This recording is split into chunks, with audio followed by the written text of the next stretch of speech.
MLB blackouts, maybe the insane cost of Sunday ticket, whatever it might be. NordVPN.com/Fightful is here to help. You get NordVPN.com/Fightful. You change your virtual location with one click. Maybe you want to be in the West Coast when you can't watch a game on the East Coast. They got you covered. Maybe the pay-per-view prices are just too high or there's too many of them. Switch your virtual location overseas and get the prices that they're paying there. NordVPN.com/Fightful does it all for you. And that's in addition to their password manager, their protection on public Wi-Fi, the ability to use it on all your devices, including your router, your TV. It doesn't matter. They've got you on all those. And a 30-day money-back guarantee. Maybe you're just feeling wild and you want to try it. Well, you know what? In 30 days, if you don't like it, spoiler, you will. You can get your money back. NordVPN.com/Fightful.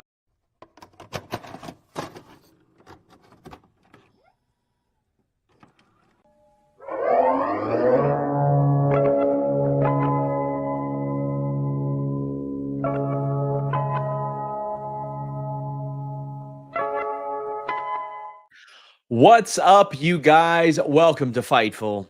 It's October 13th, 2024. Sean Ross Sapp. It's the Fightful AEW WrestleDream post show as my light behind here just keeps sinking and sinking. I think we'll be okay. Please leave a thumbs up on this video. We are going to have just a ton of backstage news here. I want to know what you guys think about AEW WrestleDream. My review in like 2 sentences of this show were about the same as my review of almost every AEW pay-per-view that I've watched. Incredible show that was way too long. We'll talk about that. We'll talk about everything that happened. And I want to know what you guys thought. Get your super chats and humper chats in here at youtube.com/Fightful. But listen, thousands of you watch on Twitter, on Twitch, on Facebook, on any number of other platforms. So you can go over to humperchats.com. That's hump like a camel's hump, or hump like, come on, you know what you're doing. Humperchats.com. Get your questions or statements read on the air. Lots of stuff went down. And FightfulSelect.com, the best $5 a month in the business or $54 a year in the business, had a bunch of exclusive news. We'll just pat ourselves on the back. My God, my light just almost tipped over on me. It's not a good start here. We will pat ourselves on the back as that all comes up. But let's go ahead, get right into the show, because let's be real. It's a long show. I want to thank our sponsors, NordVPN.com/Fightful. With everybody asking, where can you watch whatever around the beginning of the year? Just get NordVPN.com/Fightful. They have a great deal. I also want to thank BetOnline AG. We had an underdog pick where if you would have put down a couple $100, you would have like doubled or tripled your money the other day. Takeshita was our underdog pick. Danielson retiring was an underdog pick as well. So we actually had some this time. There were some that I spotted out, posted on our Discord. Lots of good stuff over there at BetOnline, but I'll be giving you the odds or the odds favorites as we go along. Big thank you to them, as well as Helix and Manscaped. Let's first off shout out our dude, Zach Schimmel, one of our longtime supporters, subscribers, says, officially my birthday now, 33 and going. Happy birthday, Zach, and thank you so much for this generous super chat and all the modding you do. He said, what an amazing night of wrestling. The triple threat is my match of the year. Danielson has an amazing short reign. Cole returns. We're missing the best bout machine. Much love to the community. Subscribe to Select. So we had broken a story, Zach, that I think we can kind of tie into and talk about a little bit. FightfulSelect.com, best $5 in the business. We broke a story last night. Jimmy Jacobs, who had been Tony Khan's right-hand man for an awful lot of stuff, had been at more shows than anybody outside of Tony in the last year and a half, effectively resigned. And we're told that AEW is using that as an opportunity, despite it being amicable, despite him being well-liked. They are taking this as an opportunity to creatively pivot. I wouldn't say reset, reboot, but I mean, I think it's fair to say that in many instances they've lost their way, and they're aware of that. Look at the All Out card. There was a bunch of champions that should have been defending their titles, competing against other champions. Look at people getting title shots off of like one win. This is not the way that it would have happened. So I look at the way that things went tonight. It's the closest they have been in years to being almost 100% at the top of the card. They got back MJF, Swerve, and Cole from absences or injuries tonight. Daniel Garcia has re-signed, and it's clear that he is going to be involved moving forward. Bryan Danielson wrapped up for a while. Man's legitimately got to have surgery. We have a major update on how all this unfolded over the last few months over on FightfulSelect.com with him as well. But there's a lot for AEW as far as getting back talent that I think goes a long way. One of the things I think you can't do is lean too much into ex-WWE guys. I don't think that you can do 14 match cards all the time. You've got to streamline your titles, and you got to make wins and losses matter. Now, I'll say this as I get started. Is every finish of a wrestling pay-per-view supposed to be like happy and celebrating and all that stuff? Like, sometimes you do need heat. Now, if you get to the point to where we were 5-6 years ago, where people were booking heat to spite the audience, I don't think that's productive and that's good. But I mean, like, I think I saw somebody say, y'all allergic to heat or something like that. You want to develop heat for some characters. And yeah, I mean, am I over the moon? Like, hell yeah, great finish. No, I mean, trying to murder someone, heat is stupidity. Listen, do you know how long you got to hold a plastic bag over somebody's head to murder them? We're talking like 3 or 4 minutes there. It takes a long time to do that. It takes a long time to get something like that done. They have ideas for the top of the card. Somebody asked if Jimmy Jacobs was the head writer. I mean, Tony, the buck stops with Tony. I saw a lot of scapegoating and stuff. I saw a lot of scapegoating. I think the buck stops with him. People are saying, why do you know that? Because I watch Investigation Discovery all the time. Do you guys know how many times I've asked for Joe Kenda of Homicide Hunter to do a spot on AEW? Listen, guys, a person from my town that used to go to, like, I would run into at the gym is all over national news right now for doing some crazy. I don't know if y'all saw that story.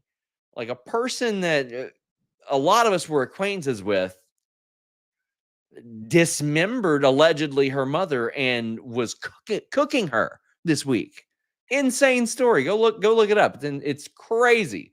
So pardon me if seeing the plastic bag thing isn't really registering with me at this stage. We will talk about that because, of course, I have plenty of complaints and things that I loved and things that I did like, didn't like, all that. I am going to put it on slow mode for our wonderful mods here. And I'm going to make sure that subscriber mode is on. Somebody said, thought you knew Diddy there for a second. Diddy followed me on Twitter. He was a big wrestling guy, and for some reason followed me on Twitter. I don't know. I never talked to the guy. But yeah, I ain't keen on that either. Leave a thumbs up.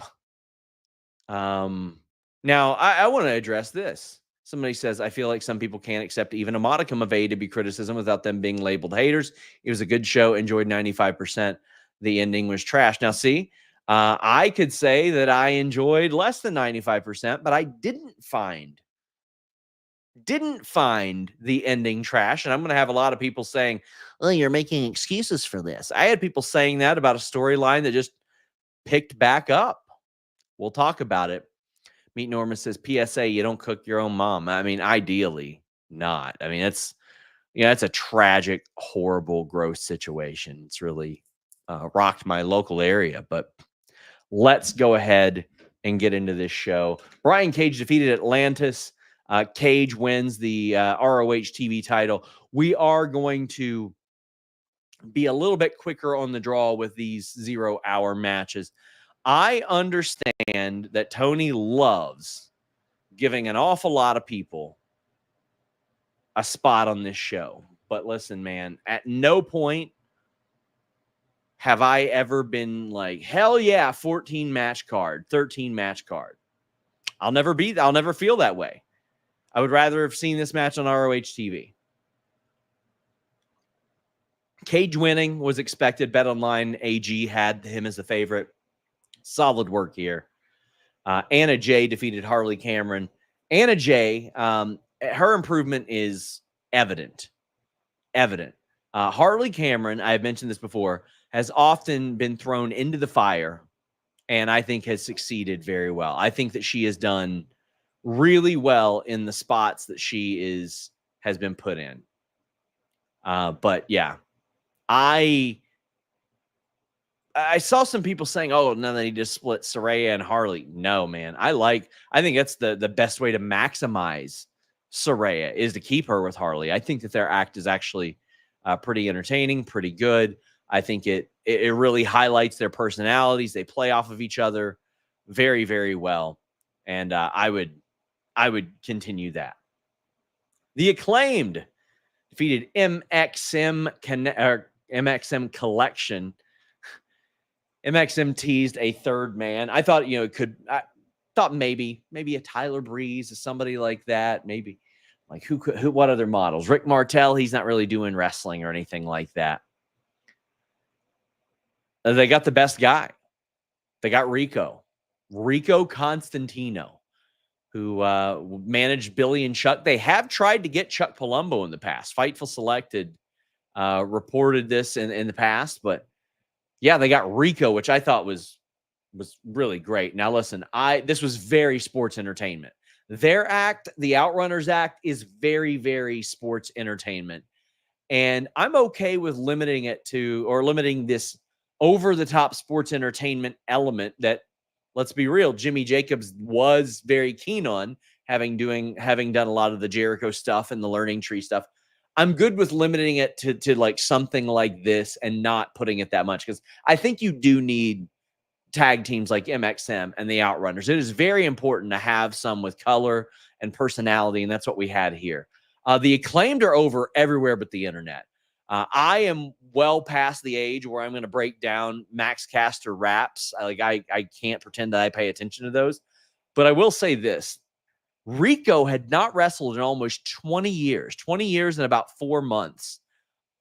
And he did all right. Like it is not always easy for wrestlers to take a Fame Master. Dude did it pretty solid.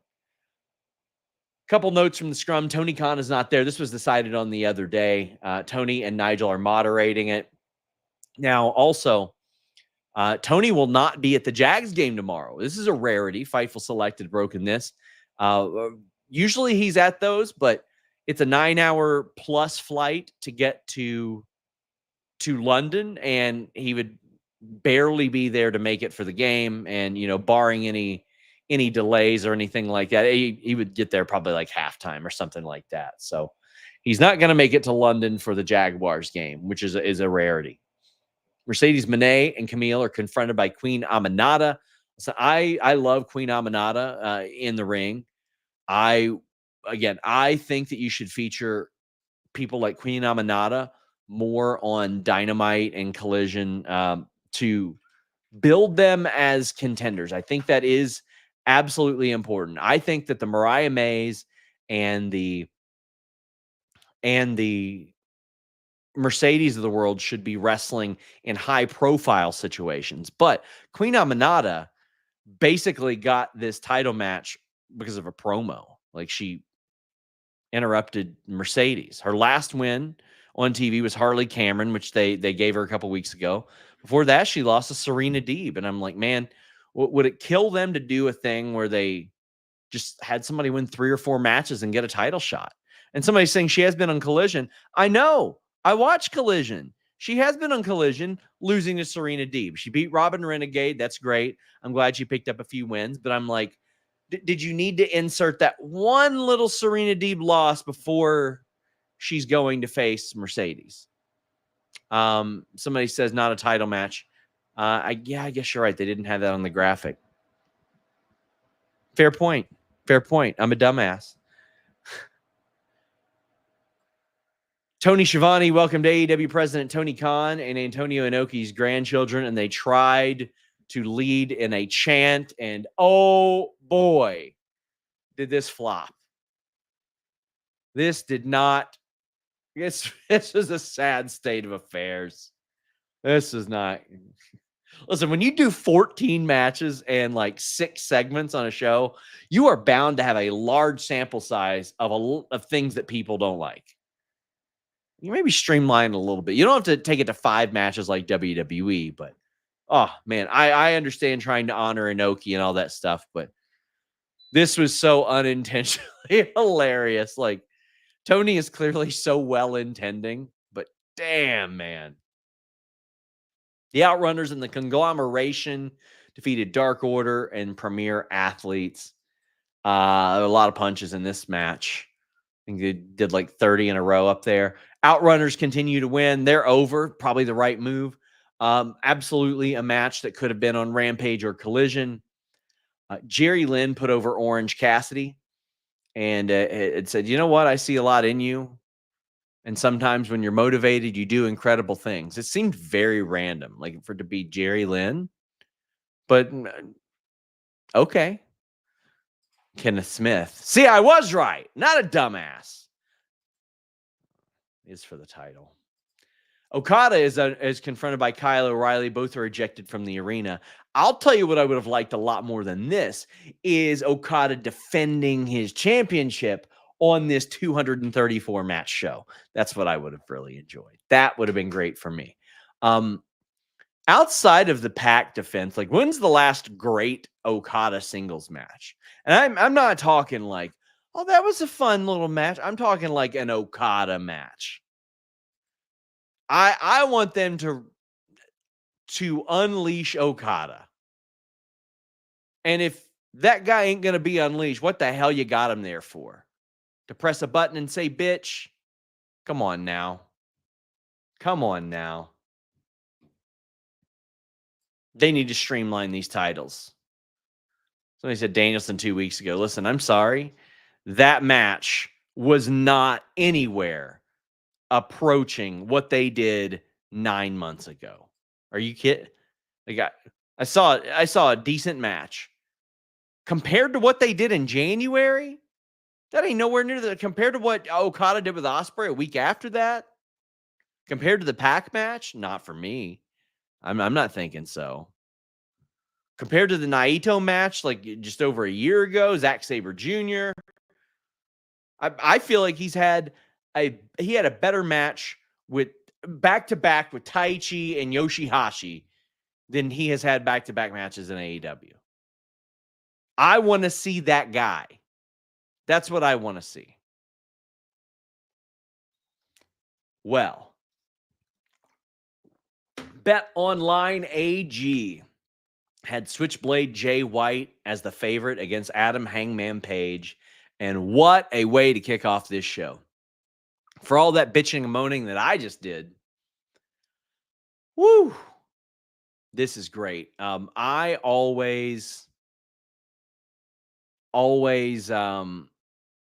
think about how you would hear about Bruce Pritchard talking about Randy Savage.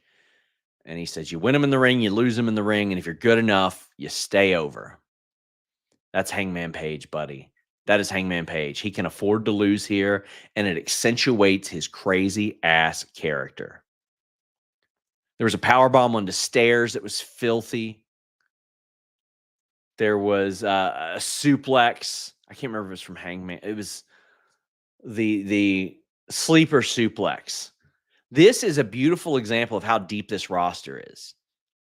Last year, Switchblade was main eventing Wrestle Kingdom. And he needs to be elevated and put up to that level. The storyline last year was not good. The build, the execution with MJF wasn't good, but Switchblade is still good. And we're talking about a show tonight where Adam Cole, MJF, Swerve, Samoa Joe, Kenny Omega, Britt Baker, Chris Statlander, Mercedes were all not booked to wrestle. Think of the star power that was not even booked to wrestle. And you got these two guys opening up this show and killing it. This is the perpetual thing with pro wrestlers is a lot of times, and I'm not saying that Hangman or Switchblade were either like this, but a lot of times when I talk to them, they'll say, man, I fear that they forget about me. I'm afraid they'll forget about me. Wrestling fans don't forget, man. Not this. They don't forget. In absence, what they forget is some of that bad booking that took place. Now, Cole and MJF weren't so lucky later on, but we'll talk about that. The finish to this was phenomenal. Just amazing. Hangman had his knee worked over, and he slowed a little bit on the buckshot lariat. And ooh boy, was that a beautiful finish. Sometimes you run into that. Sometimes you hobble through one. And Switchblade took advantage of that, hit the Blade Runner. Crowd was so hot for it.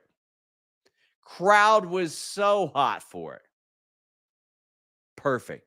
So Adam Cole's randomly a face. Now send a super chat, friend. We would greatly appreciate it. We'll be talking about that. There's a lot to get into.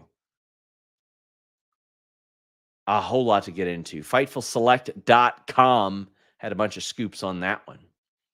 So I'm interested in where does Hangman go from here. He seems satisfied that Swerve doesn't have the AEW World Title.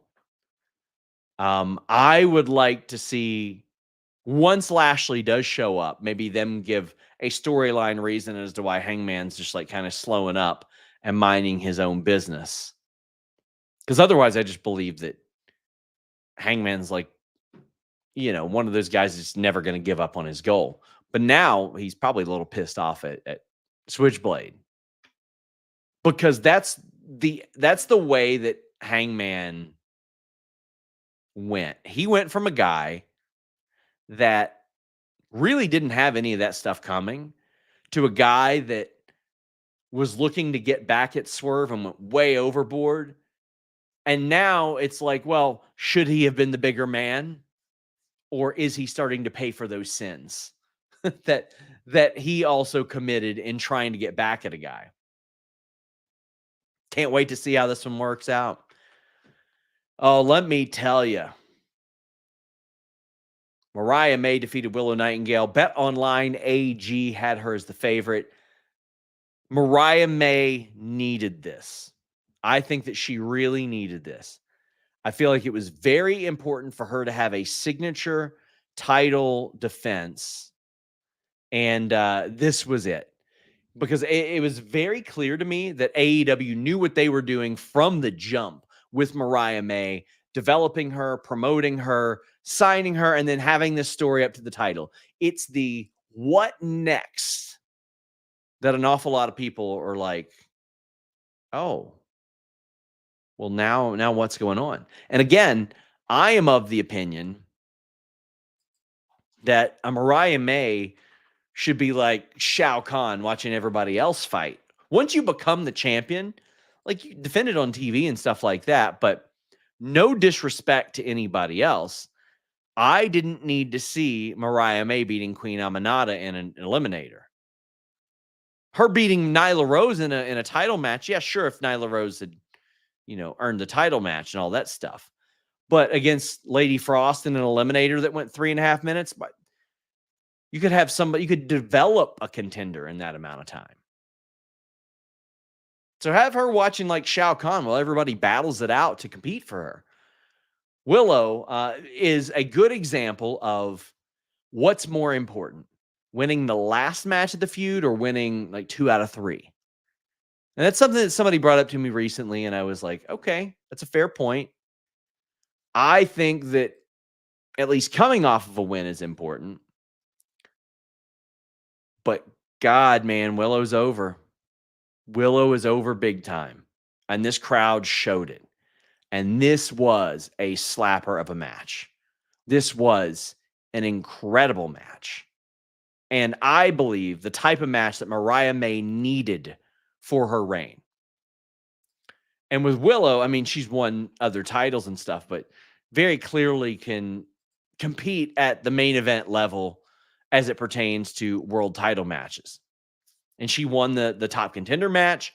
She beat Trish Adora. She beat Taya Valkyrie. Now, I know that she lost the CMLL title match in Mexico and lost to Chris Statlander, but she had been winning up until that.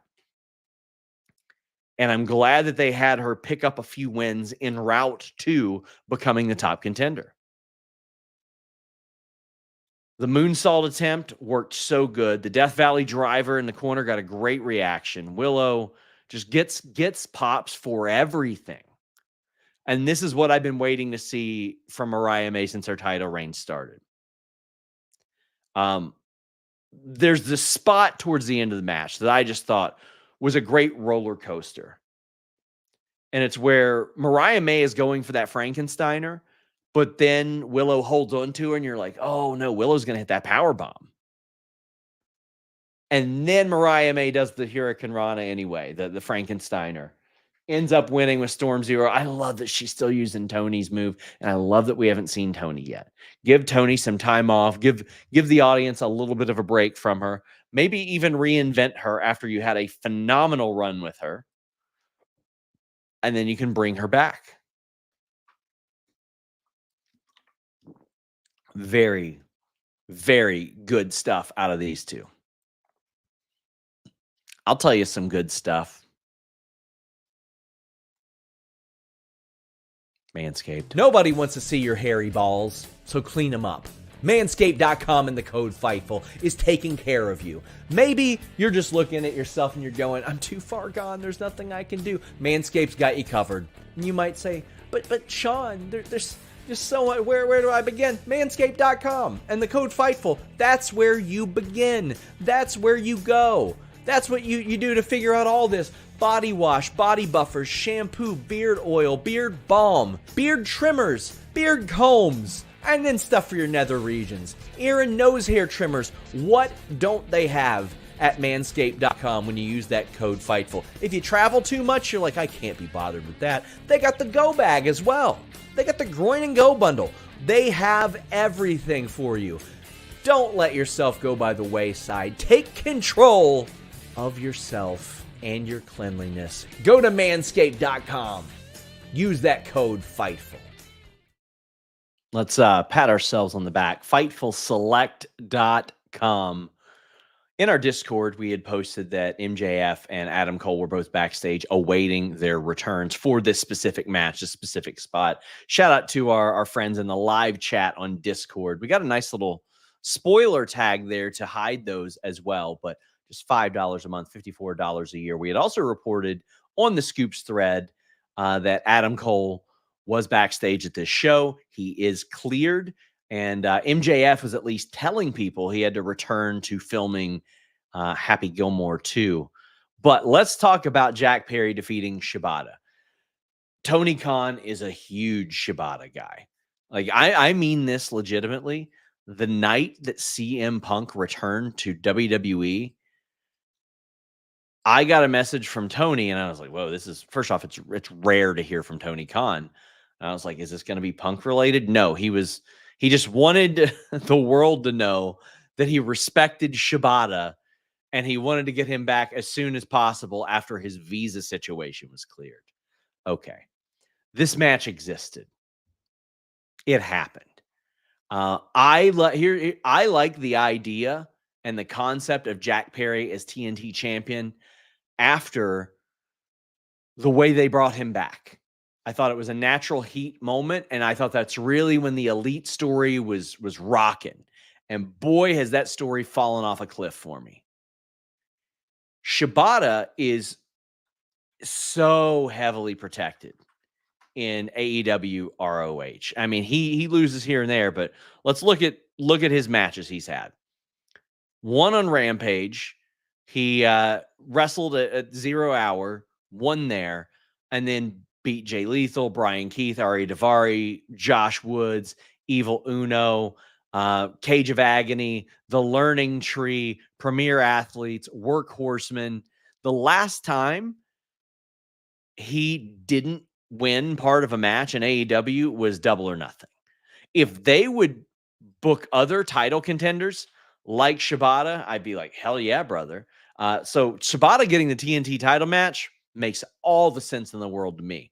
They he wins a lot of matches and they protect him very, very heavily. Now, last year, they had him losing to like Ospreay and Danielson, which are guys you want him to lose to. But also, I would argue Jack Perry as TNT champion is someone you also want him to lose to, which he did, but it was Jack Perry leaning back in a chokehold. I want to know what our audience, what chat thinks about that finish. Because I was like, but it's you know what? Considering the nature of some of the other finishes, I was like, you know what? Don't mind it. But also, I think Jack Perry could have stood to have a much more decisive win, even if it was sneaking one out. The thing that I take issue with is the way that it's like perpetuated as if that's like some sort of dirty finish. It's not a dirty finish. Dude had like the Madden awareness rating down to 23.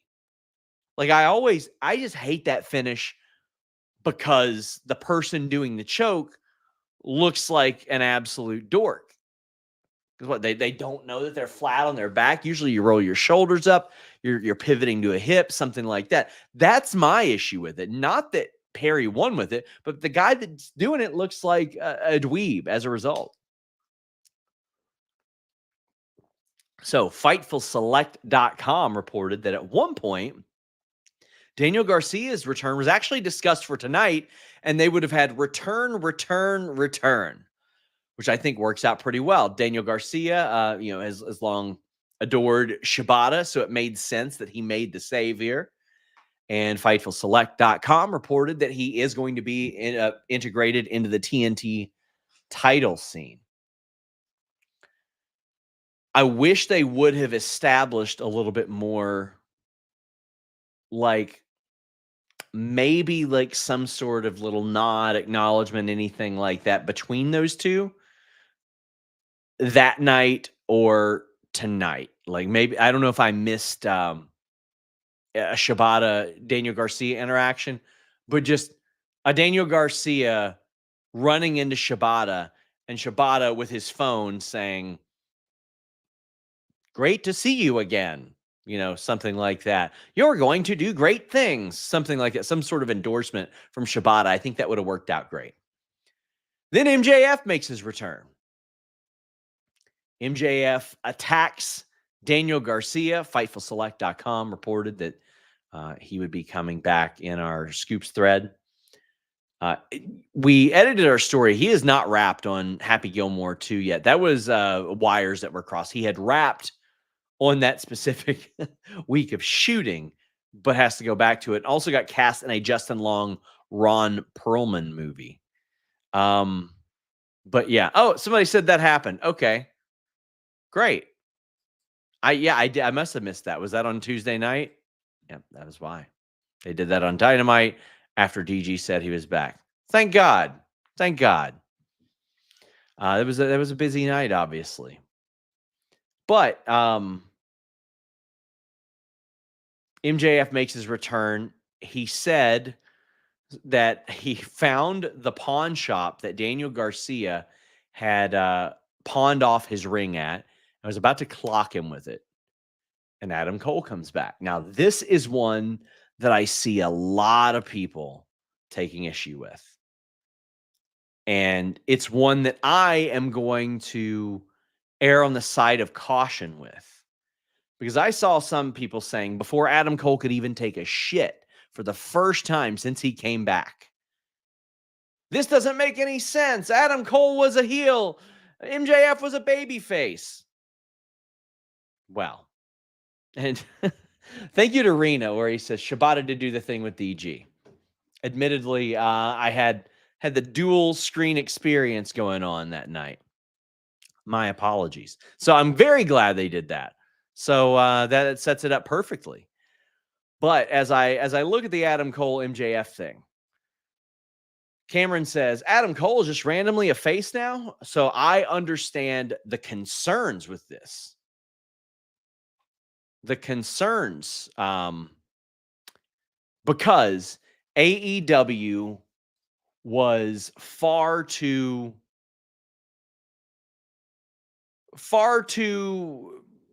habitual with just dropping stories. I think we can admit that. Just far too habitual. It happens way too much. Close the logic gap. Make sense of this. Make sense of that. It's one of the reasons to bring on my dude, Will Washington, but he ain't working on this story. This story started with a babyface Adam Cole trying to show MJF how to be a babyface. And MJF effectively faked it until he made it as a babyface. Until he really started to buy into his own stuff. And then Adam Cole, after months, keep in mind, after months of MJF considering right behind Adam Cole's back, Adam Cole does the devil storyline, which you can say whatever you want about it. It was over with the crowd. Execution ended up being poor. We dealt with an injury that sidelined Adam Cole for a year and injuries that really adjusted the creative of MJF. But Adam Cole and his buddies did some very dastardly things to a guy who had been standing directly behind Adam Cole going, I'll fucking do it. So was Adam Cole just stupid the whole time, or was he beating MJF to the punch? Now, his demeanor, his attitude, the actions that took place, you could say heel. Sure. I would like to think that they are going to explain this as best possible. Because I had somebody say, well, why did he even go after MJF now? Well, MJF took him out the last time he saw him, and Cole tried to make good with him. But if they don't go to the trouble of an explanation, if they don't go to the trouble of closing that logic gap, that's going to be a problem for me as a viewer. That's going to be a big issue for me. But to imply that after a TNT title match, a run-in which was far more tied in than I had even thought as I was trying to watch NXT at the same time. But he says Rex says Garcia did say he was going for the gold. The TNT seemed logical choice for him. Whether or not he cared about Shibata, I figured he'd try to make the issue with Perry. But after a TNT title match, after Daniel Garcia running out there, MJF running out there, Adam Cole running out there, we're supposed to get the full Inspector Gadget Scooby-Doo. Aha, this is why. And here's the obtuse shit I'm talking about. He was definitely a heel. Not sure he can spin this storyline wise. Here's a secret. MJF is and always has been a piece of shit also. That's the thing. He's always been that. Why would any character with a brain trust him? He can be a more likable heel. But listen, we know better. He's MJF. And if you can go back to my shows in 2019 where people were saying, how could you turn MJF babyface? You have to have someone, pardon my language, that can out motherfucker MJF. Now, will the explanation that they provide be satisfactory? I don't know. I don't have the answer to that. But what I'm not going to do is sit here the first night, before Adam Cole has said a word, before they have bothered to explain it, and say, this sucks, this doesn't make any sense. I will give them the opportunity to make it make sense. What physically did Roman Reigns do to become a babyface? Roman Reigns didn't do shit. He lost a match and went away. All that was in absence with Solo Sikoa and other people. In Adam Cole's absence, we have seen MJF be a complete piece of shit and completely reinforce that the decisions in which Adam Cole made were probably pretty good decisions, as opposed to trusting this man. And somebody says, are you saying trusting MJF is like being friends with Kevin Owens? Whole lot of parallels there. Whole lot. I'm loving that Kevin Owens stuff right now. Loving that Kevin Owens stuff.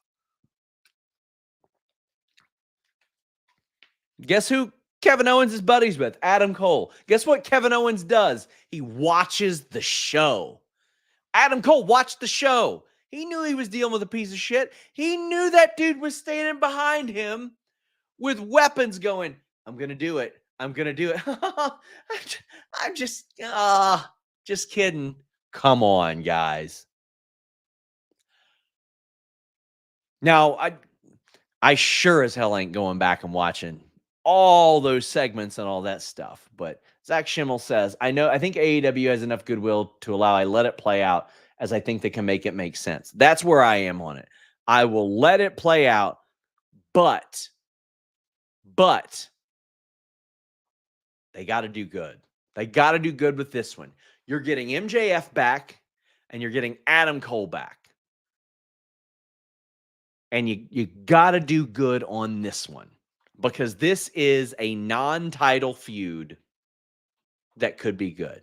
Now, like we're acting like double turns don't happen. We're acting like babyface heel is the end all be all. Why are we talking like it's that black and white? Why are we constraining ourselves to that? Now, if AEW does something in the follow-up that is insulting to the intelligence, by all means, I'll bury it.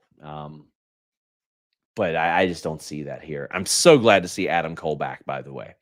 Somebody says almost pushed him in the ocean. That he did. Oh, guys. Send in your super chats. Send in your humper chats. I would greatly appreciate it. How about this one? FightfulSelect.com. It's been a while since we had an underdog lock pick, and that was Takeshita. FightfulSelect.com reported a couple weeks ago that Takeshita was slated for a big push and a big program, and by God, he got it. I want to know what chat thinks of the finish here, because where Takeshita is, I see Kyle Fletcher near there as well. Takeshita, Ospreay, Ricochet.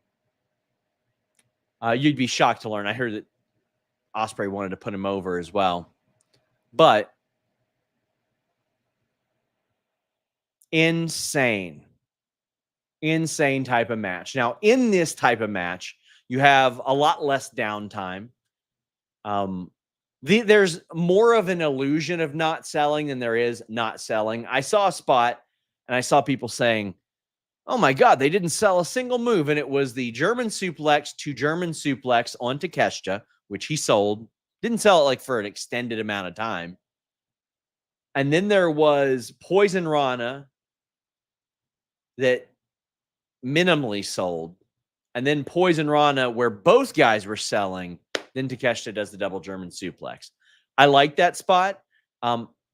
Listen, I do think there should be more selling of stuff like Poison Ranas. That is a move that, like, I didn't think was possible without paralyzing a person 10, 15 years ago. But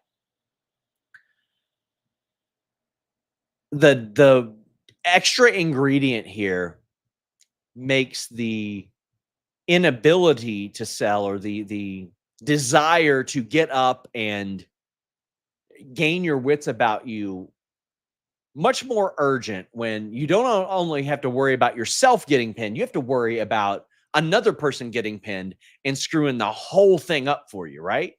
That's what you gotta watch out now. Ricochet wearing the trunks too. Ricochet wearing the trunks. What'd y'all think of that? One of my qualms with the match, I'll tell you this: if Ospreay would have went to NXT, he would have fit in really well. He does a lot of that, like Johnny Gargano, Tommaso Ciampa, Adam Cole, Black and Gold, Shawn Michaels, and Triple H, like really, really overact dramatically, type of stuff. It works for him, but for me, I'm like, he sells plenty on his facial reactions. I think the main criticism on him is they wish he would do it more from a physical standpoint. I loved adding Takeshita to this match because you didn't get the clean finish the first time. You still didn't get a decisive winner between Ricochet and Ospreay. And you can do this down the line where it makes a lot of sense to do it. I honestly wouldn't mind seeing Ricochet and Ospreay team up as well. I think that would be a huge shot to the tag team division. But it ends as Kyle Fletcher betrays Ospreay. I've been having conversations with people this week about a thing I would do in AEW. Takeshita got his title win, getting a push. Daniel Garcia re-signed after years, getting a title picture push. Kyle Fletcher got himself in unreal shape, is so very clearly a next up guy, gets it from a social media perspective, a promo perspective. He's very good in ring. He looks like $1 million. He's a big dude as well. And he's about to have a big time feud with Will Ospreay. Those are three guys you know are next up. And Ricky Starks is there and should have already been up. And I think, honestly, if Punk wouldn't have left, Ricky Starks' trajectory probably would have been way different. But you can only tell people that these guys are next up for so long, right? Until they're just like, all right, when's it happening? I'm glad these three guys are getting there. And here's the example that I made. Braun Breaker, Brock Lesnar, a couple of, I think, perfect examples, and Gunther on the main roster of guys that immediately were pushed to the top, and we've bought them as main event guys. Is there anybody in this chat that didn't buy Brock Lesnar as a main event guy, Braun Breaker, or Gunther? However, not everybody's Braun Breaker, Gunther, and Brock Lesnar. Those are special specimens. But I'll give you an example. Alberto Del Rio, who is not good anymore, has an incredible amount of baggage, not a good guy.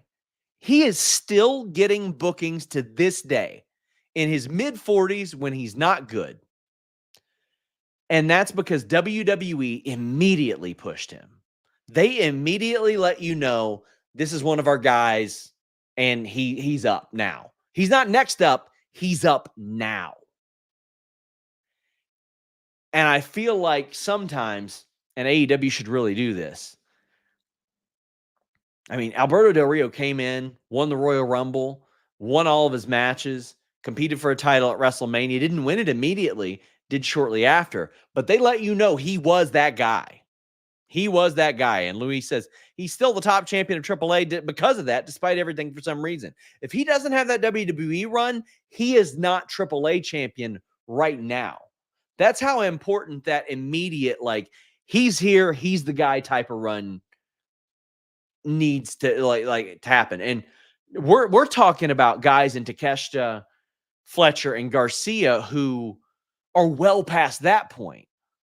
They've taken their big L's on TV an awful lot, like the Continental Classic run for Garcia and Takeshita. They took them a while to shit or get off the pot with that guy, even though it was clear to me a couple of years ago he was a future big star. But I think AEW should get sold on homegrown, fresh, not former WWE guy and anchor something to him, whether he be babyface or a heel, and be like, I'm giving you a chance to sink or swim right now. Let's go. I think that's important. DNC Digital says 3-way added to the list of matches to show non-fans. I feel like if it had a clean finish, it would be. I personally, listen, I respect and adore these three competitors, but I would show them AJ Styles, Christopher Daniels, Samoa Joe before I would show them this because it had a clean finish. That's just my preference. Irene says felt pay-per-view was 8.5 out of 10. Paige Switchblade triple threat, women's title, Bryan Mox, all ruled. Wish Private Party had won, but Takeshita's title win was awesome. Want to see how the evil BCC progresses. Yeah, I'm with you on these. I think Private Party winning would have been good. Well, I'll talk more about that as it occurs. But yeah, I'm so glad Takeshita got that win.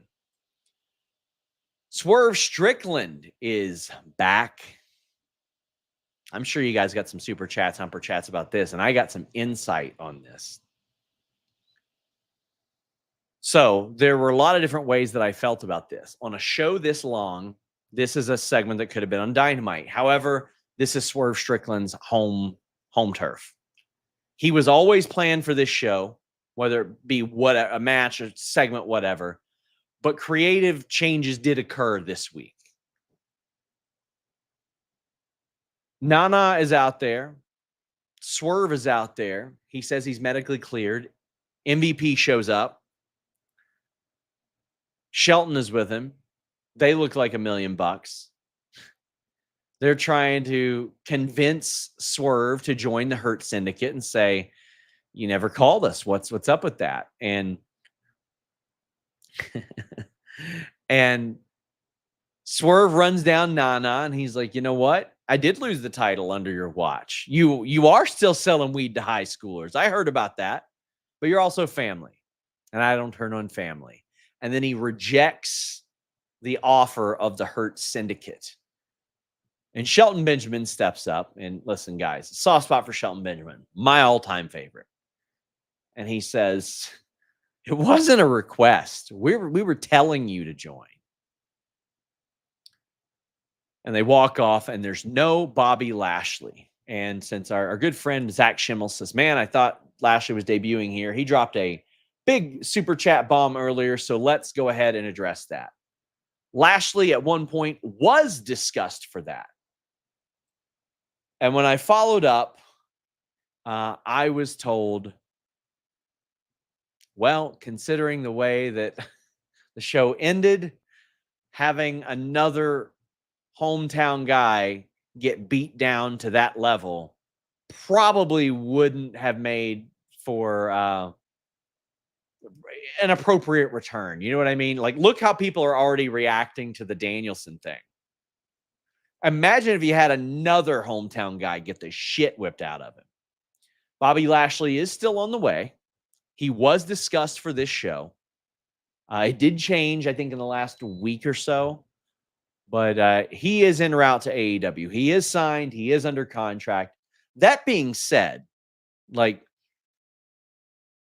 I think all things considered, I see what they mean. I understand the devil's advocate of that. Like, if Swerve got his ass whipped and Bryan Danielson got like slaughtered, that's tiptoeing into like Vince McMahon. We just bury every single person in the hometown type of thing that you don't really want to get into. But I thought the segment was really great. And again, I understand why they put it here, the geographical location. It could have been on Dynamite. In fact, I feel like it's more important than ever for AEW with their new TV deal to take like 4 or 5 of these matches off of here and distribute them, toss them out onto Collision and Dynamite. Spread the wealth, man. Make your shows must watch. Lawrence Ross, thank you for the super chat. Hologram was a big favorite over the Beast Mortos on Bet Online AG. I had people asking, well, why is this match on this show? Well, AEW just signed a big deal with Fox Sports Mexico, in which featured them showing this pay-per-view. And again, this is a show or a match I would have kept on this show. I think Mark Briscoe and Jericho could have happened at an ROH pay-per-view or ROH TV or something like that. This is a match I would have kept on there because now your pay-per-view audience that might tune out a little bit during Collision or something like that is like, holy shit, who is Hologram? And let me tell you, the Beast Mortos could not be a better base. And for those of you who don't know what a base is in Lucha or anything like that, one of the reasons Hologram can do all this phenomenal stuff is because he's had great bases like Gringo Loco and Beast Mortos. And that's why you see something like a diving crucifix bomb to end that first fall. This is a 2 out of 3 falls match, to more reflect that of Lucha. But and to serve that audience. I like that Mortos did get a pin here because Hologram had not been pinned in any capacity. So that is a bit of a bragging right for the Beast Mortos. I wish we could see more of Jake Roberts and what he's doing. I'm liking that they switched LFI over to him. That's one out of left field I didn't expect. I did not expect that. I know Roosh wanted Jose the assistant back, but they're not bringing him back. He did request that recently. But this is a match that under normal circumstances, I'd be like, this could have been on Dynamite or Collision, but it did feel more important in front of this pay-per-view crowd. And it was a banger. And it served their new TV deal. And it got over. Like, it started, like, the crowd was not into this match at first. And then they were going wild for it. The portal bomb from Hologram on Mortos hit as well. This was so good, man. And again, I don't know how long this Jake Roberts LFI thing will continue because this is one where I just expect to be abandoned. Based on the creative direction that we have seen with AEW, this type of stuff gets forgotten a lot. Pyro for Ospreay and Swerve, is it staying? Well, now that Jimmy Jacobs is gone, maybe there's more more pyro in the budget. I think for special occasions. Or maybe they'll have opened up that budget as a result of the TV deal. Joseph McBride says, any updates on Danhausen, seeing him working indie shows and miss him on TV? He has not been on TV. I haven't heard of much interaction with them or anything like that.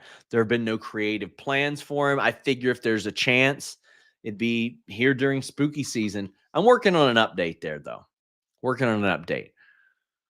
Rex Fortune says, Hologram versus Dralistico will slap. Roosh versus Hologram is chef's kiss and possibly the first L for him.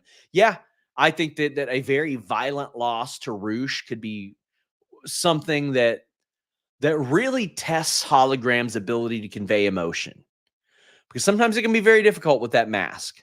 And it'll be a real test of his physical storytelling as opposed to, man, he can do some incredible physical things that we don't usually see. I'll tell you something that I see a lot of. A good night's sleep, thanks to helixsleep.com/Fightful. I've mentioned this in the past. During the pandemic, I needed a new mattress. My spine was messed up. My lower back was messed up. My shoulders were messed up. And I looked online for the best reviewed mattress, and I found helixsleep.com/Fightful. 30,000 plus 5-star reviews. Now, admittedly, it wasn't helixsleep.com/Fightful at that point, but I ordered and bought one of their mattresses. And I did that by going to their website, taking their sleep quiz, and getting matched up to the Dusk Lux model. And I loved it so much that I hit up Helix and I was like, man, I would love to work with you guys. I told them what it did for me. It increased my sleep. I went from getting 5.5 to 6 hours of sleep to a full night's sleep because I found a mattress that was catered towards me. And they were like, nope, we love it. Let's help some people. Let's do some deals. And we got helixsleep.com/Fightful. Right now, 20% off all mattress orders. And if you have any questions about investing in your sleep, they have a 100-night risk-free trial. They have flexible payment plans, all that stuff. Not only that, like I would wear my Samsung watch to monitor my sleep. And I compared the week before I got the Helix Sleep mattress, I compared it to what I was getting, and I was getting like 20%, 20 to 20, I think it was 23% more sleep with helixsleep.com/Fightful. They have a ton of great deals over there, and they have won all kinds of awards from Wired, from GQ, from everywhere. Plus, they're recommended by Fightful. How do I sleep at night? Perfectly fine on helixsleep.com/Fightful. Show those wonderful people some love. They've been with us for years. True story, I have 2 of their couches from their sister company, Allform, as well, because I wanted some ridiculously long couch. So I bought this 7-seat sectional from there. Just wonderful. And I actually ended up updating my model as I've gotten a little bit older, and I bought a Sunset Lux model earlier this year. So now I have 2 Helix Sleep mattresses. Darby Allin was the betting favorite at BetOnline AG over Brody King, and understandably so, hometown guy. He played a bigger role in the end of this show as well. But the stairs spot, whoo boy, filthy spot there where he pushed off Brody King.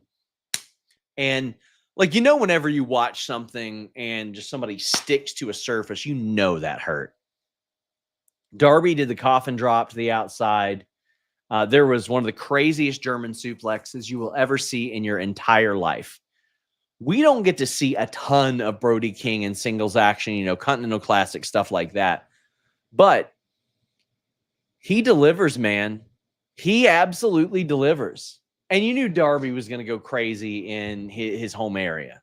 So the way that this match turned out, the execution of everything, them putting on a great match that the crowd loved, I think it was a foregone conclusion. What I liked was after this, Brody King shook Darby's hand. Now, I don't know if this was like a sign of what will happen in the future, or it was just let's really put him over in front of his home audience. But I love the way that this all unfolded.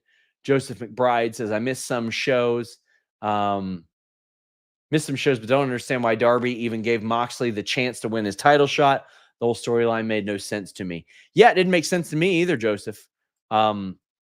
They should have had a different way to get to that match, because it didn't make a damn bit of sense. It just made Darby look emotional and ridiculous. And, maybe that's an element of his character, is that he makes rash decisions. I mean, obviously he does throughout the course of a match, but to me, making rash decisions and making your character look dumb, and I want to be careful to specify. I'm not talking about the performer. I'm talking about the performance. I'm talking about the character that we're seeing. There's real issues there with being reckless and being a tough guy and then just being dumb. And that's what I felt like they made Darby look like. Vasco says Swerve's pyro entrance was great. Good story too. I like that a lot. I did. Oh man, Young Bucks defeated Private Party. BetOnline AG had Young Bucks as the favorites here. There were some people, as FightfulSelect.com reported, that wanted Private Party to win internally and have really enjoyed Private Party's work. I want to say this. Isaiah Cassidy is a good promo. Mark Quinn, I'm just glad to see him there and staying healthy and doing his thing in the ring after he had been out for so long at one point. But Isaiah shines on the mic, and that he has been able to prove that as well. And Mark Quinn holds his own. But this match was pretty good. I feel like the Young Bucks Elite storyline has really fallen off a cliff. I loved the video where they had Amazing Red hyping them up. And the thing is, if you don't know who Amazing Red is, You know enough from this video that he means something to Private Party. To me, Amazing Red means the guy that I saw wrestle low key, and I said, this is like a Mortal Kombat game. Where can I see more of this? And it changed my life. In a time where I was not too satisfied with what I was seeing on NWA, TNA, and WWE. And the crowd throughout this entire match just completely got on Private Party's side. And I loved the way they explained this. Now, the reality is, a lot of times the booker drops the ball. The booker doesn't follow up the way that they should. Now, what was the issue here? Did Private Party not grow? Did they not evolve to the level in which they should have to stay near the top? Well, I can tell you what they did was they explained on commentary that Private Party, quite frankly, was more worried about partying after they got their first win on the Young Bucks, and they didn't live up to their expectations as a result of that. I like that a whole lot more than what we saw years ago when it's like, when the McMahons came out and they're like, oh, the reason our show sucks is because of Baron Corbin and Paige, who are our GMs.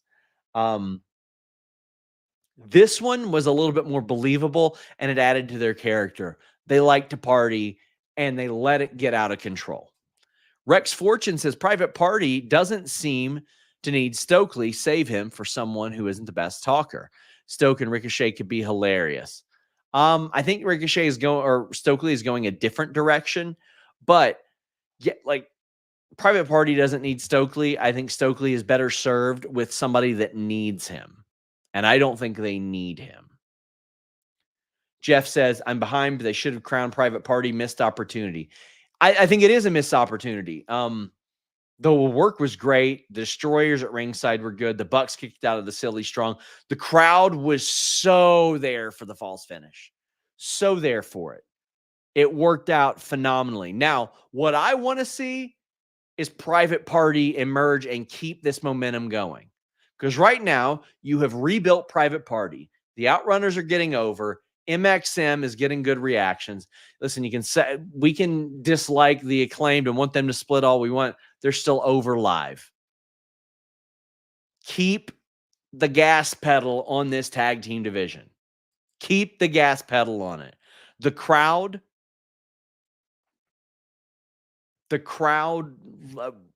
gave them so much respect. I want to address this. They're the EVPs. They crown themselves. They do not book the show. Let me make that abundantly clear. They don't book the show.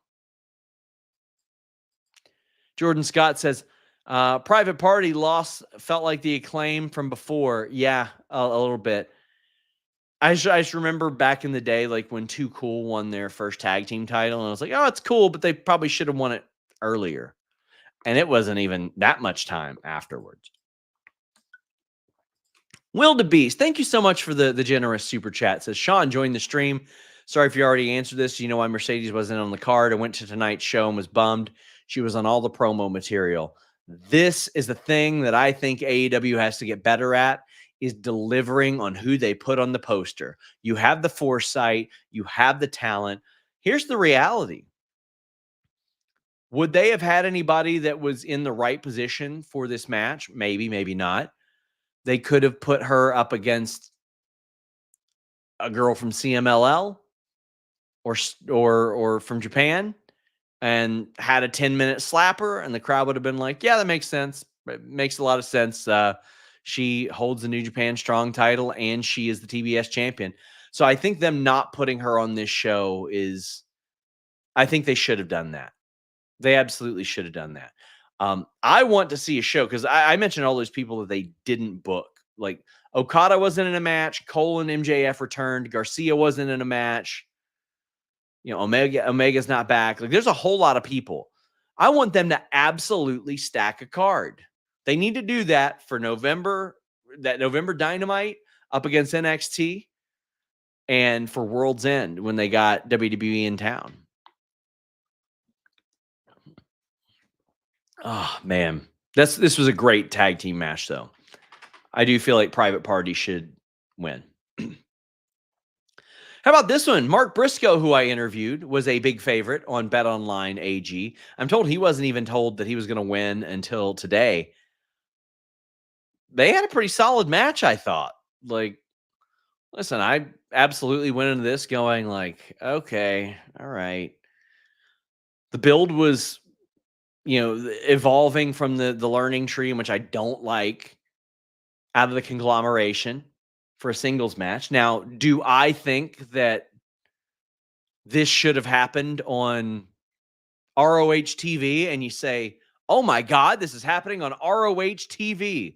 You should probably get our service and watch our world champion defend his title. Yes, I do. But Jericho lost clean as a sheet. Put Mark Briscoe over. 1, 2, 3. Put him over in an emotional story out of Mark Briscoe where he got very serious. And I thought it worked really well. Now, I know a lot of people have had issue with titles being defended on ROH TV, and I mentioned this to Mark Briscoe. He told me he wants more marquee matches on ROH TV. He has defended it each of the last 2 weeks. So here's to hoping that happens. I do think they're going to try to get ROH a TV deal. Whether they get it or not, I don't know. Couple things I liked about this match. Suplex on the floor was good. Jericho's still got a really clean Frankensteiner from the top. It still looks really good. There's the Briscoe senton through the table, and then Jericho doing the Jay Drilla. After invoking Jay Briscoe's name, then he gets pinned by one. I thought this was good stuff. Did I need it 3 hours into this pay-per-view as opposed to on ROH TV? No, but it led to me getting to interview Mark Briscoe, and I was honored to do that. So all good for me. A funny story. When I talked to Mark Briscoe, I was like, I heard a funny story about you and your brother slugging it out. And he starts to smile because I've heard a lot of them. But Eric and Ivar, the War Raiders, told me this story, and I wish audio would have picked it up so I could share it with you guys the way they told it. But I think it was Ivar had an ankle injury, and he was trying to figure out how to tape his ankle. And Mark and Jay went up to him. We're like, no, this is how you do it. And Mark and Jay started to argue about it while taping his ankle. And then they started to just fight each other, just throwing down, slugging it out. And Ivar said, by the time it was done, they were fighting each other and hugging, and he had like 6 inches of tape around his ankle. I was just so happy to be able to reshare that with Mark Briscoe this week. And he was telling me they would fight at TGI Fridays and stuff. Oh my God. It was such a fun interview. Such a fun interview. Really loved it. Get in your super chats. Get in your humper chats, my friend. It is 1:20 a.m. We have a few of them in store.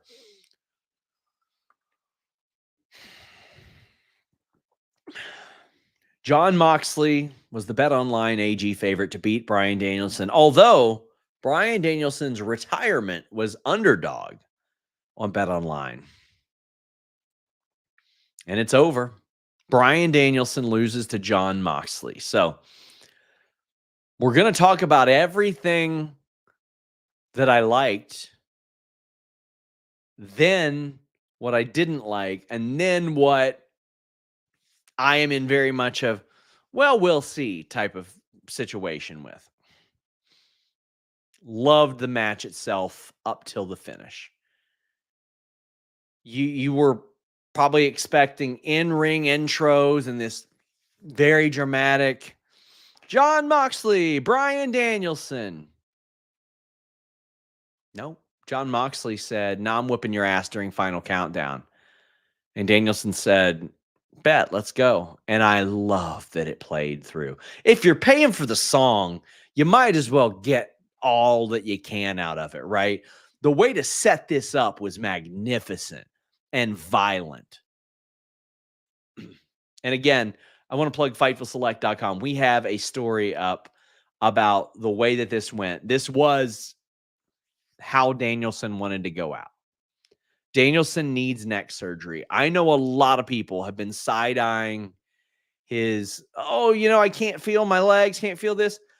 He legitimately was not allowed to do blood and guts. Tony wanted him to do blood and guts really badly because they had tried to make it work a couple times. And AEW doctors are like, this guy ain't doing this match. There's no way we'll let him do this. And I had been told that he even kind of regretted doing like the Jack Perry and Jeff Jarrett matches along the way because he was feeling so bad. Luis mentioned that it was a callback to the Morishima match, the opening brawl. Well, Danielson also does these dives. So this guy can barely walk in some situations, and he's doing dives I haven't seen him do in years. Especially that one where it wasn't during this match. I can't even remember where it was. I think it was this past week where he springboarded up and did the somersault senton. I'm like, what the hell are we doing here? I couldn't believe it. There was the pile driver on the table, and Marina got ejected as well. And I'll say this, like Moxley and Danielson, when I watch their matches, like there isn't one that stands out to me and I'm like, oh, you know what? That's one that I put near the very, very tip top of like best matches he's ever had. You know what I mean? Like there was the March 2022 was very good. They had one in September that was good. And I'm just trying to remember what my favorite Danielson and Moxley match was, whether it be WWE or wherever. But from an emotional standpoint, they're very good at that. From a physical chemistry thing, like there's none of those matches that I'm like, oh my God, this is one of the best things I've ever seen one of them do. But from an exploiting your emotions and making you be like that son of a bitch or is he okay thing, they're very good at that together. And that's probably because of the level of comfortability they have with one another and their familiarity. We get into the Death Riders on the floor and all that stuff. And Danielson kicks out at one, and that really hypes up the crowd. I loved everything up until the last second of this match. Danielson gets choked out, and it's like the air went out of the crowd. And I don't mean in a oh no, it's over type of way. I feel like in that situation, which by the way, in looking up news on this Danielson story, I found out like Swerve was adamant. I don't want to be choked out. I want to tap out at Allin.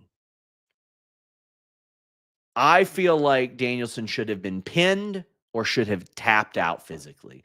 There's something about a man in his last full-time match doing the old or the 1, 2, 3, that definitive thing. Like, I know that choking out has become much more common in pro wrestling these days, and it is a completely acceptable finish. To me, it is a submission tap out or a pin. He got clobbered type of thing. It was very abrupt, and it's like that's it? That's his career? Now it has been stressed numerous times. It is the end of his full-time in-ring career, which is important to note. It's probably going to play a role in the post-match. So, DNC Digital says, was confused because Bryan's arms were moving, trying to loosen Mox's grip. He wasn't out unless I missed something. Don't know why it was called. I would have to go back and look if he was actively doing something, but the reality is I've seen a lot of people get choked out and be right there. And I know, like, this isn't a super chat, but Lobo, I'm not trying to minimize you or anything. He says he'll tap out or get pinned during his actual retirement match. Yeah, but this is why you do it. This is what you do. It's one thing for him to go out and then continue that beating. It's another thing for Danielson to be like, I've had enough and I'm ready to go home to my family, and then you do it. Because to me, the beatdown that you levy after the fact, when Danielson himself says, "No mas, I can't do it. Take me home to Brody and Bree and what's his son's name? My apologies." To me, a guy like Danielson being willing to say, "I can't handle it anymore. Let me go home," and then them doing it, I think that goes a lot better. Buddy is his son's name. Thank you, guys. So let's talk about what happened afterwards, because it is very polarizing. And I don't feel like AEW has booked a lot for heat over the last year and a half or so. Right? Let's pull up AEW All Out. I'm going to go to the finishes of these shows. Hangman Page defeated Swerve. That was a situation in a lights out match where they had a slapper, and a lot of people sympathized with Hangman. So a little bit there. Danielson beat Swerve at the pay-per-view before that. Forbidden Door, you got Swerve standing tall over Will Ospreay. That was, a lot of people loving that, but like it wasn't booked for heat. It was just the finish of a match. You haven't seen a lot of stuff booked specifically for the heat. And they clearly want to put a lot of heat on these guys. Now, here's something that I want to make sure of. Marina is very clearly getting promoted in a big way here. But this is Moxley, guy who was in WWE a decade ago. Pac, guy who's in WWE a decade ago. Claudio, guy who's in WWE a decade ago.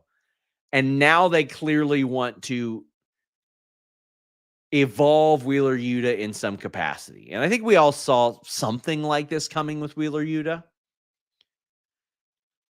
Moxley immediately put a title belt in the bag and was like, yeah, get that out of here. And Darby came out to make the save. Yuta made the save as they attacked him. And then Yuta hits the knee on Danielson. So he takes the move and then puts the plastic bag on there. Guys, again, I watch an awful lot of Investigation Discovery. Somebody getting a bag put over their head is not that extreme. Not that extreme to me. I understand that, like, from a visual standpoint, a lot of people look at that and they're like, okay, well, I'm certainly not accustomed to that, but there was an awful lot of stuff that people aren't accustomed to. I got no problem with that. I thought that everybody that was selling this sold it really well. Look at the way that Jeff Jarrett came in there and slugged it out. He was trying to fight Jon Moxley. Orange Cassidy and Darby Allin had this somber look on their face. Excalibur cried. They sold the hell out of this. Now, this, much like the Cole and MJF thing, if there is not an appropriate follow-up to this, I think I'll probably look different upon this. I'm already like, if I start out at a 50 out of 100, I'm like 49.8, right? Like we're already going to be bummed because of Danielson. I'm like a 49.8 just because I think Danielson should have tapped out specifically. But let's get to some super chats. Vicky says, hi, SRS. Sad my heroes lost tonight. Can you address the use of vignettes lately? Darby's was awful. Private Parties was yuck too. I loved Private Parties, Vicky. I know you didn't like Darby's, but I actually think they should have done more. I think that promo that the Young Bucks cut in the ring should have just been a promo, like a black and white promo as well. Darby's are hit and miss. Very hit or miss. But they need to do more of them. It's something that WWE has gotten very good at. Where, 1 week Rhea isn't going to be on the show, so you see a vignette. You see them with everybody now. And what it does is it prevents your talent from walking out there unprompted with a mic and being like, here are my issues with you. Because it is, of my opinion, that by and large, the paying viewer is getting smarter. And who wants to watch somebody come out with a microphone and be like, here is why I don't like you, grown adult? Tell them in a vignette, in a cool produced vignette. Are they setting up a Mox faction versus the Elite? I do not know about that. I don't know how you babyface either one of those two factions throughout this situation. What does Christian do? Was he even there tonight? I think Christian steers clear of that title because you've got Claudio, Pac, and now Wheeler Yuta effectively protecting it. Guys, get in your super chats, get in your humper chats. Tony says, one thing I like about them putting the belt in the bag, it's like a metaphor for Mox to keep not just the belt, but the whole company hostage until there is some that he feels worthy of beating him and restoring what he believes AEW truly is. Yeah, and Louise is pointing out that the champions in AEW are currently heels. Are they all of them? Wow. They are.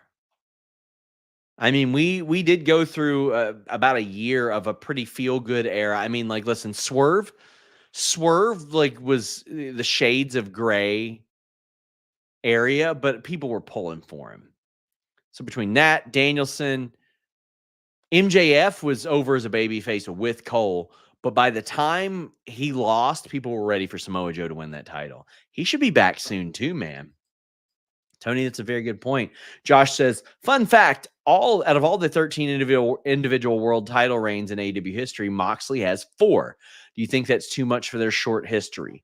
No, because they view Moxley as, like, in 92, Hogan to WWF is what Moxley is to them. He is their guy. He is the logo. He is their Jerry West. He is the guy that they always have relied on. He is the guy that has always, been there. Since the first debut, he helped them make an immediate impact. So I think it is important there. Benny says, we know where Bryan goes after the L. So with that lack of reveal, anything new for the BCC leaves it without a cliffhanger, I think is the letdown. I would like to see, even from our non-paying chat, Benny, not to piggyback off of this, but also you did say that he's the franchise man.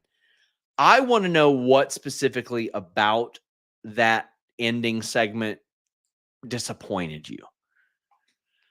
Because I understand it being a vibe killer for sure, right? Like, it is absolutely a vibe killer.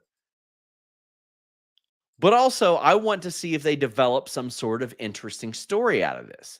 I want to see if they tell me some sort of compelling twist or story. Like, I want to see something. Yeah.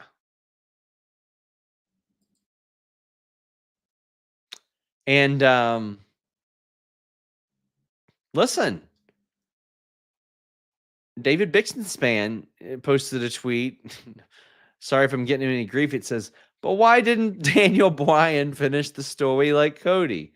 And he says, decades of nothing but baby-brained, insipid McDonald's wrestling did this to the fan base. Doing things different doesn't mean it's wrong. That's why AEW exists to begin with. Stop acting like there is one formulaic way to book, enjoy, watch, view wrestling. I enjoy the hell out of WWE by and large. I think it's the best that it has been on a consistent basis in 20 years.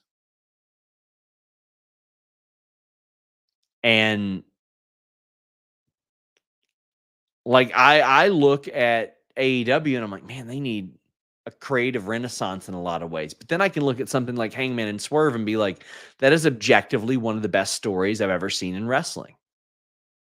Doesn't mean I got to like all the show that happens there, but I'm willing to look at this and go, well, that's pretty good. Oh, Roman Reigns hasn't done anything babyface related, but you know what? They've done an awful good story of making me go, well, what is The Rock doing here? What's Solo doing here? Kevin Owens just turned for like the 7th time, but I'm emotionally invested in him. It's got me going, well, it's Kevin Owens, so I'm going to give him the benefit of the doubt that he knows that this is the bag on him, right? Like he knows that the whole audience is saying, like, this again? What's the reason for it? And his performance and the way that he behaved on SmackDown made me go, okay. I want to see what Adam Cole and MJF say on Wednesday or Saturday. I want to see what these guys in the BCC say and do on Wednesday. Fictional characters. The story isn't over yet.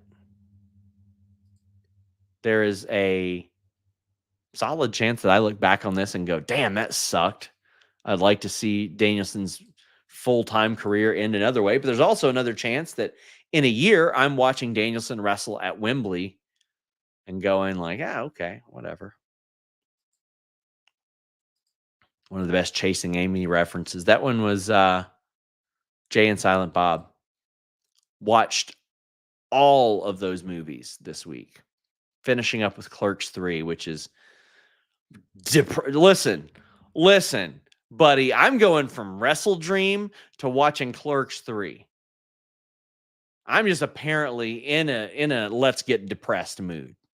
I want to say thank you to all of you who joined us live. Our great sponsors, Helix, Nord, Manscaped, and Bet Online AG. You can. Somebody says you aren't ready. I've watched Clerks 3. I've already watched it. I'm rewatching. But I want to thank all of you. I want to thank all of you that subscribe to Fightful Select. If you haven't done that, please do that. I promise you'll like it. It's sort of like a down period in the wrestling subscriber and super chat time, and it would mean an awful lot. Somebody says, I'm taking it back. Listen, I rewatched Clerks 2. I could not believe,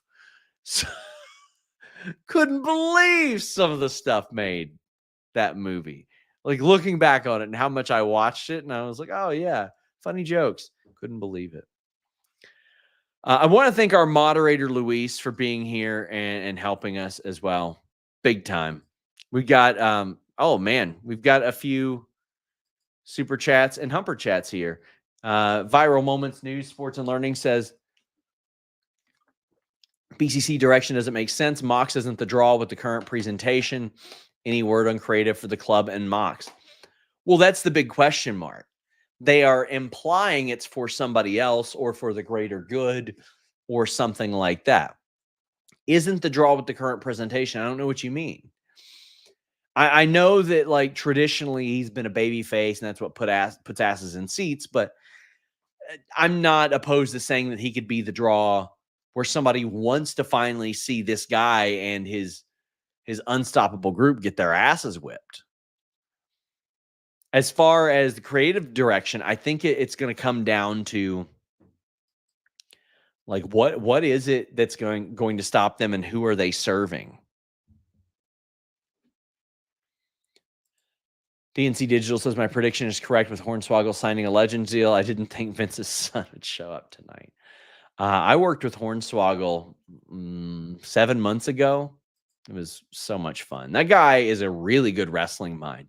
I could see Hornswoggle serving as a producer or agent somewhere. Like that guy has a really great wrestling mind. It was an honor to be able to do stuff with him. Irene says, while the GOAT Bryan losing was a bummer, losing to a former close friend, Mox was meaningful. And it seems like AEW original Darby Allin is next up. Darby was considered at one point for a title reign in the interim, but didn't end up happening. Darby, I think they gotta shore up the promo work there because I get taken out a lot by some of his promos. Like, I love doing interviews with the guy. He's so real and so loyal to AEW, but I feel like they need to shore that up. But I think you're probably right there. Tony Khan did not do the media scrum today. They had decided by earlier this week that he wasn't going to do it. They said that he went to the hospital with Bryan Danielson, but yeah. Guys, I want to thank you all so much. I am exhausted. Until next time, friends, we are out.